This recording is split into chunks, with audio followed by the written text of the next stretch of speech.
front of me is Redmi 17 and today I would like to show you how you can change display refresh rate.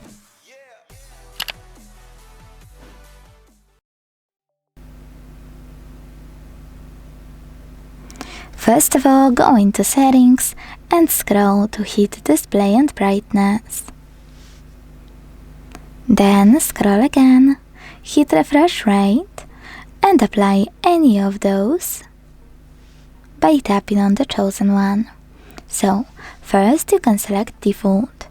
If you will click on custom though, you will see those options: 60 or up to 120. Tap on whatever you want and go back. So when I do that, as you can see, screen refresh rate of my Redmi has changed. Thanks so much for watching. If you enjoyed this video, leave a like, comment and subscribe. Bye!